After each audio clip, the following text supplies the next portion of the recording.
प्रस्तुत गद्यांश जो है वो सीबीएसई के द्वारा जारी 2021 का जो सैम्पल पेपर है हिंदी इलेक्टिव के लिए उसमें से लिया गया है। तो क्योंकि हमें गद्यांश की प्रैक्टिस करनी है तो यहाँ पर हमने इलेक्टिव के क्वेश्चन पेपर से भी जो गद्यांश आए हैं वो ले लिए हैं और यहाँ पर इसकी जो अभ्यास प्रक्रिया है उसको आगे बढ़ाते हुए यहाँ पर इस गद्यांश को भी समझने की कोशिश करते हैं।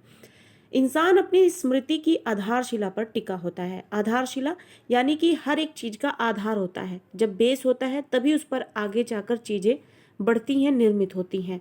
तो इंसान भी जो है अपनी यादों के सहारे ही टिका होता है।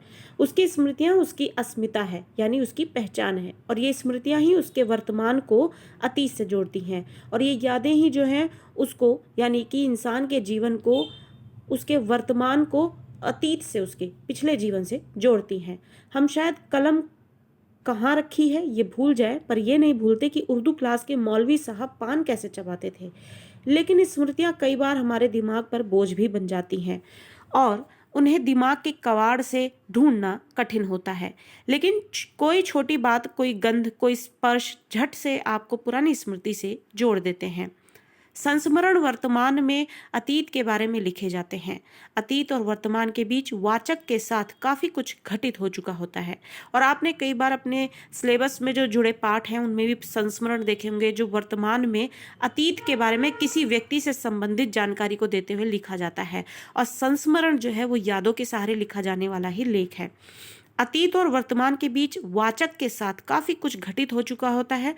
संवेदना, भाषा, परिप्रेक्ष्य, अभिव्यक्ति, जीवन की प्राथमिकता, संबंध, दृष्टि आदि ऐसे बदल चुके होते हैं कि अतीत बिल्कुल उल्टा भी दिख सकता है। इमली तोड़ने के लिए आप बचपन में पेड़ पर चढ़े, गिरे, हाथ तुड़वा बैठे, तकलीफ हुई, ऊपर से पिता ने पीटा, माँ ने कोसा। आज उसी घटना को याद कर हंसी आ सकती है। इमली की डाल कमजोर होती है, ये बच्चे को कहाँ पता होता है।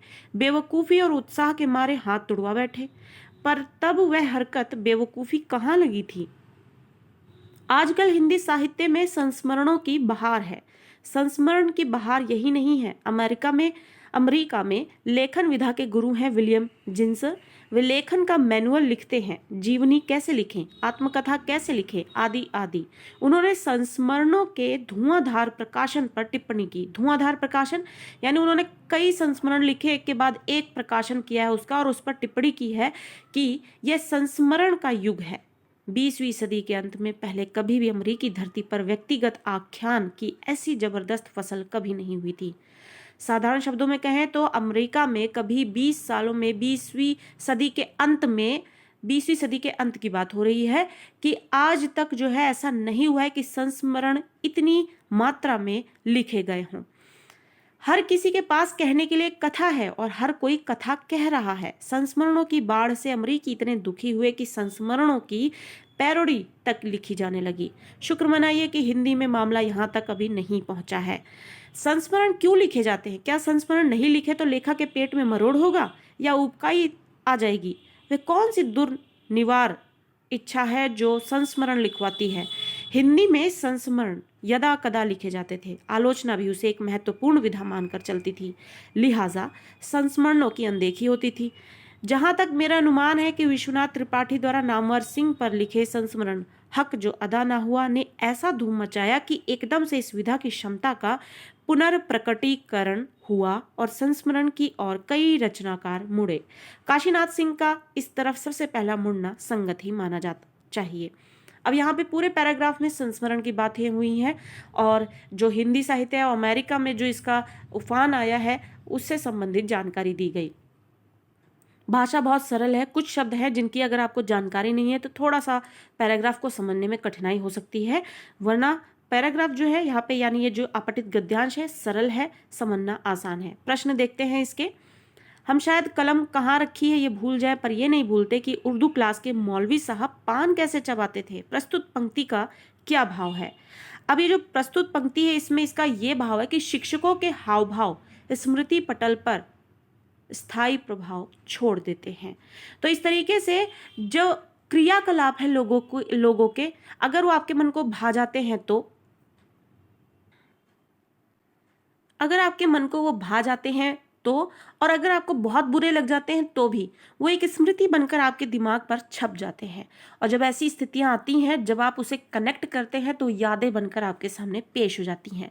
तो इसीलिए इसका यहाँ पे ये अर्थ निकलता है कि आपने कलम कहाँ रखी है वो भूल जाए, लेकिन उर्दू की क्लास में मौलवी साहब पान कैसे चबाया करते थे, या आपके बाकी टीचर्स जो है कैसे डायलॉग्स बोला करते थे बच्चों को डांट लगाने के लिए, या फिर मारा करते थे या पढ़ाया करते थे, तो वो चीज़ें ज़्यादा याद रहती हैं।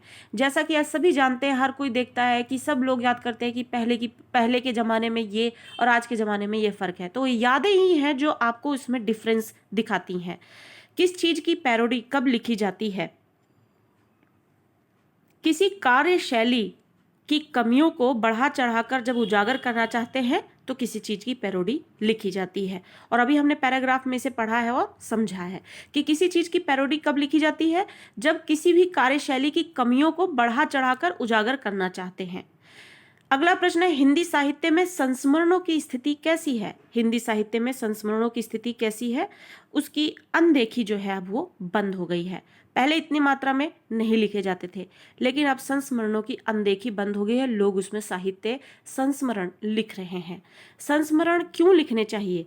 संस्मरण जो है वो ताकि पेचीदा सवालों का जो है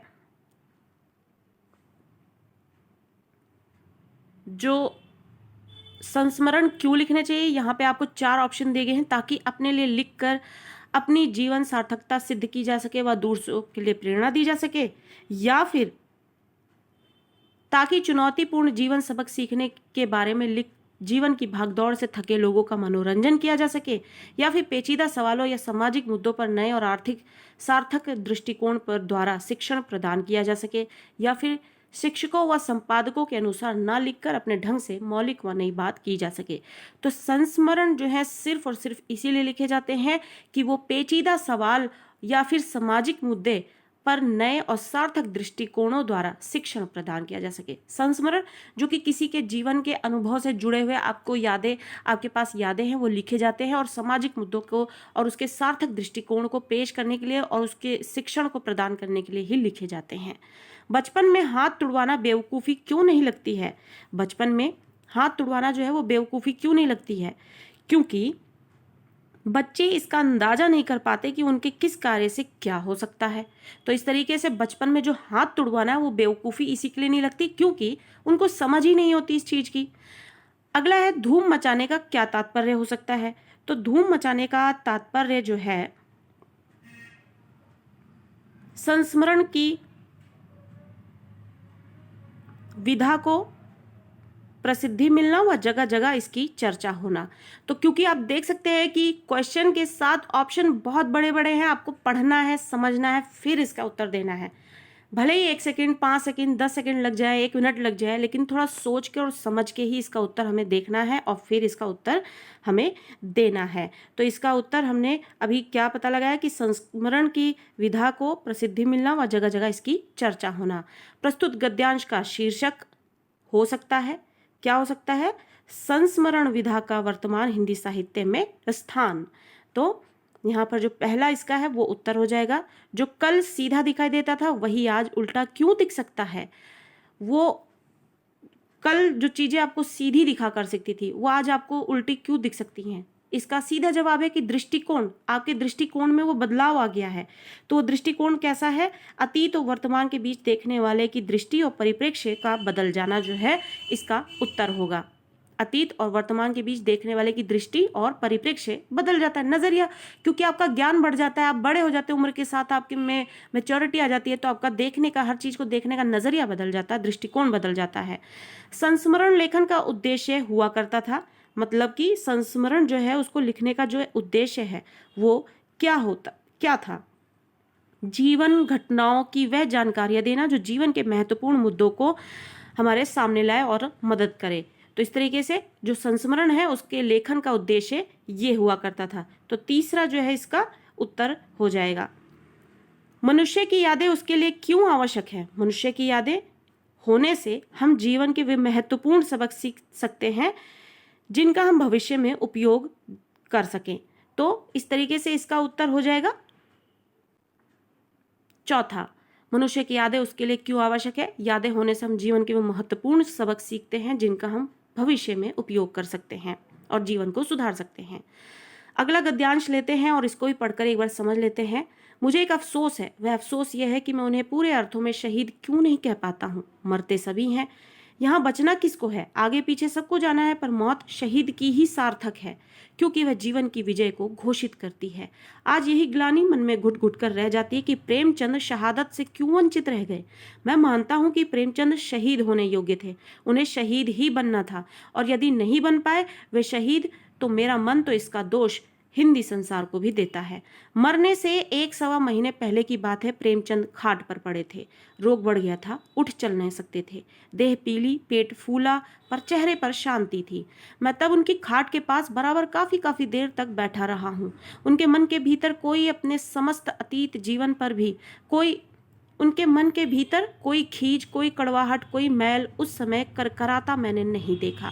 देखते तो उस समय वह अपने समस्त अतीत जीवन पर भी होंगे और आगे अज्ञात में कुछ तो कल्पना बढ़ाकर देखते ही रहे होंगे, लेकिन दोनों को देखते हुए वह संपूर्ण शांत भाव से खाट पर चुपचाप पड़े थे। शारीरिक व्यथा यानी पीड़ा थी, पर मन जो है निर्विकार था। ऐसी अवस्था में भी उन्होंने कहा, जैनेन्द्र, लोग ऐसे समय याद किया करते हैं ईश्वर, मुझे भी याद दिलाई जाती है, पर अभी तक मुझे ईश्वर को कष्ट देने की जरूरत नहीं मालूम हुई है। शब्द हौले हौले स्थिरता से कहे गए थे और मैं अत्यंत शांत नास्तिक संत की शक्ति पर विस्मित यानी हैरान था। मौत से पहली रात को मैं उनकी खटिया के बराबर बैठा था। सवेरे 7 बजे उन्हें इस दुनिया से आंख मीच लेनी थी। उसी सवेरे 3 बजे मुझसे बातें होती थी। चारों तरफ सन्नाटा था, कमरा छोटा और अंधेरा था, सब सोए पड़े थे। शब्द उनके मुंह से फुसफुसाहट में निकलकर खो जाते थे। उन्हें कान से अधिक मन से सुनना पड़ा था, यानी वो कुछ बोल नहीं पाए थे, ऐसी अवस्था में आ गए थे। तो उनका मन क्या चाह रहा होगा इस वक्त, इस तरीके से उनके मन की बातें समझनी पड़ती थी। रात के 12 बजे हंस की बात हो चुकी थी। अपनी आशाएं, अपनी अभिलाषाएं कुछ शब्दों से और अधिक आंखों से वह मुझ पर प्रकट कर चुके थे। हंस की और साहित्य की चिंता उन्हें तब भी दबाए थी। चिंता का केंद्र यही था कि हंस कैसे चलेगा, नहीं चलेगा तो क्या होगा। हंस के लिए जीने की चाह तब भी उनके मन में थी, और हंस ना जिएगा ये कल्पना उन्हें असहाय थी। हिंदी संसार का अनुभव उन्हें आश्वस्त ना करता। हंस के लिए न जाने उस समय वे कितना झुक कर गिरने को तैयार थे। अपने बच्चों का भविष्य भी उनकी चेतना पर दबाव डाले हुए था। मुझसे उन्हें कुछ ढांढस था, यानी सहारा था। मुझे यह योग्य जान पड़ा कि कहूँ वह मरेगा नहीं, वह आपका अखबार है, तब वह बिना झुके ही जिएगा। लेकिन कुछ भी ना कह सका और कोई आश्वासन उस साहित्य सम्राट को आश्वस्त ना कर सका। यानी मृत्यु के आखिरी समय तक भी वो अपने जो अखबार है जिसका नाम हंस था उसको चलाने की चिंता खाए जाती थी उन्हें, और वो इसके लिए कुछ भी करने को तैयार थे। और यहाँ पर वही बता रहे हैं कि किस तरीके से उनके होने से उनको ढांढस तो था प्रेमचंद को, लेकिन अपने अखबार को लेकर बिल्कुल भी नहीं था। अब प्रश्न को लेते हैं, प्रेमचंद को लेखक से क्या आशा थी? तो प्रेमचंद को लेखक से उनके पश्चात हंस को गुणवत्ता में बिना कोई समझौता किए चलाएंगे इसकी आशा थी, क्योंकि हंस के लिए वो कुछ भी करने को तैयार थे और वो इस हालत में नहीं थे कि वो अब हंस के विषय में कुछ और सोच सकें। प्रेमचंद की चिंता का विषय क्या था? प्रेमचंद की चिंता का विषय ये था कि हिंदी संसार द्वारा प्रगतिशील, क्रांतिकारी व समाजवादी साहित्य की अवहेलना क्यों हो रही है। अगला प्रश्न है, प्रेमचंद जी के व्यक्तित्व के विषय में कौन सा निष्कर्ष निश्चित रूप से निकाला जा सकता है? तो प्रेमचंद के जीवन से संबंधित जो ये निष्कर्ष है वो ये है कि वह अपने बच्चों से अत्यधिक प्रेम करते थे। अगला प्रश्न है कि गद्यांश के अनुसार प्रेमचंद अधूरे शहीद थे, ऐसा क्यों कहा गया? तो गद्यांश के अनुसार वो अधूरे शहीद थे इसलिए कहा गया क्योंकि शहीद कभी समझौता नहीं करते, पर वे झुकने को तैयार थे। 5वां प्रश्न है कि प्रेमचंद हिंदी साहित्य संसार के शहीद नहीं बन पाए, लेखक का मन हिंदी संसार को इसका दोष क्यों देता है? क्योंकि हिंदी संसार अंग्रेजों के भयवश हिंदी क्रांतिकारी साहित्य को मान्यता नहीं देता था। 6वां प्रश्न है, शारीरिक व्यथा थी पर मन निर्विकार था। पंक्ति के सबसे उचित भाव का चयन कीजिए। यानी ये जो गद्यांश है इसके अनुसार इस पंक्ति का जो सबसे बेहतर उत्तर होगा या इसका अर्थ होगा वो क्या होगा? तो इसका बेहतर उत्तर जो है वो ये होगा कि तन बीमार पर मन जो है वो निश्चल था। तो अभी भी जो है उनका